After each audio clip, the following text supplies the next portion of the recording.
Hello everyone, welcome to my YouTube channel. So guys, आज हम करेंगे एक्सपेंशन पाथ। तो एक्सपेंशन पाथ क्या होता है? एक्सपेंशन पाथ हमारे पास हमें डिफाइन करता है locus of the least cost factor combination. Least cost input combination या फैक्टर कॉम्बिनेशन होता क्या है?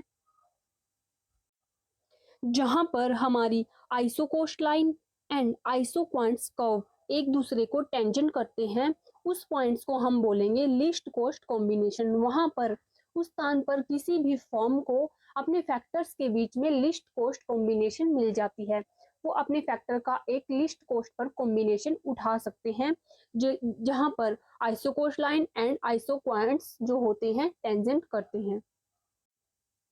So, expansion path is the locus of least cost input combination for producing various level of output, assuming that input factor price remain constant। जहां पर हमारे जो factor price होते हैं, कोस्ट लाइन क्या होता है?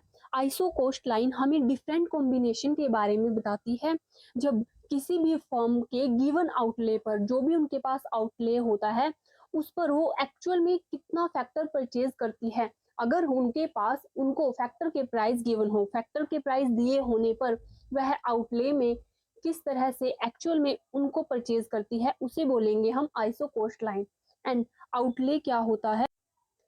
वह टोटल अमाउंट होता है जब कोई भी फर्म अपने वह टोटल एक्सपेंडिचर जब फर्म फैक्टर को परचेज करने के लिए उसका यूज करती है, तो उसे बोलते हैं हम outlay. And iso coast line different combination को बताती है जब फर्म गिवन आउटले पर फैक्टर परचेज करती है एक्चुअल में, एंड फैक्टर के प्राइस हमारे पास गिवन होते हैं।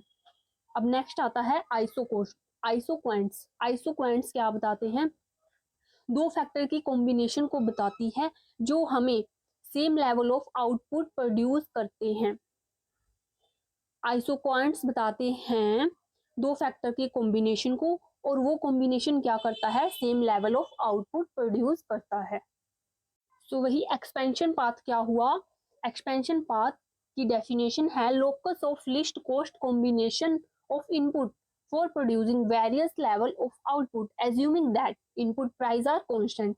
इनपुट के प्राइस गिवन है एंड लिस्ट कॉस्ट कॉम्बिनेशन को बताता है। लिस्ट कॉस्ट कॉम्बिनेशन मीन्स जहां पर iso cost and iso quants and iso coast line क्या होते हैं? टेंजेंट होते हैं। तो सबका मीनिंग हमें पता चल गया है।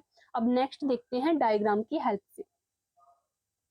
सो देखिए, डायग्राम में एक्स एक्सिस पे हमारे पास लेबर एंड इधर हमारे पास है कैपिटल।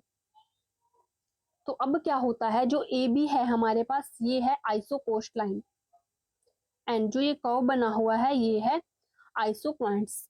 तो जिस पॉइंट पर ये दोनों क्या होते हैं? टेंजेंट। तो यहाँ पे सी पे टेंजेंट है, एंड फिर आगे जब इनका बेनिफिट होता है फॉर्म को, तो वो क्या करती है? अपने आउटपुट को बढ़ाने की कोशिश करती है। तो जो हमारी आइसो कोस्ट लाइन है वो हो जाती है ए बी वन। तो यहाँ पे जो ये टेंजेंट होते हैं बी पर, एंड थर्ड केस में होते हैं ई बी। जो ये तीनों पॉइंट हैं, इनको अगर हम मिला दे तो यहाँ से बनता है हमारा एक्सपेंशन पाथ।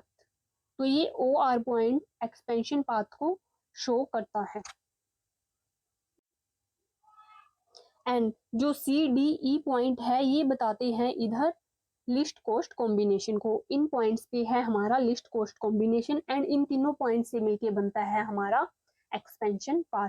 और जो ये डायग्राम है ये हमें होमोजेनियस प्रोडक्शन फंक्शन के बारे में बता रहा है, क्योंकि इस डायग्राम में जो हमारे टू फैक्टर इनपुट लगे हुए हैं कैपिटल एंड लेबर, वो सेम प्रोपोर्शन में इंक्रीज हो रहे हैं, सेम प्रोपोर्शन को वेरी कर रहे हैं फिक्स प्रोपोर्शन को, इसलिए हम इसको बोलेंगे होमोजीनियस प्रोडक्शन फंक्शन।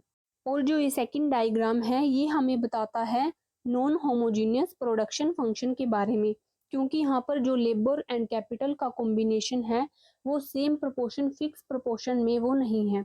देखिए यहाँ पर अगर लेबर एंड कैपिटल इतना था, नेक्स्ट केस में हमारा कैपिटल इतना है एंड लेबर इतना है, नेक्स्ट में इतना एंड इतना। तो जो इनका ये डिफरेंस आ रहा है ये अनइक्वल है, तो इसलिए ये है नॉन होमोजीनियस प्रोडक्शन फंक्शन। तो यहाँ पे जो एक्सपेंशन पाथ है वो भी कर्व की शेप में निकल कर आया है, लेकिन जो लास्ट डायग्राम था वहां पर जो हमारा एक्सपेंशन पाथ है वो एक स्ट्रेट लाइन है,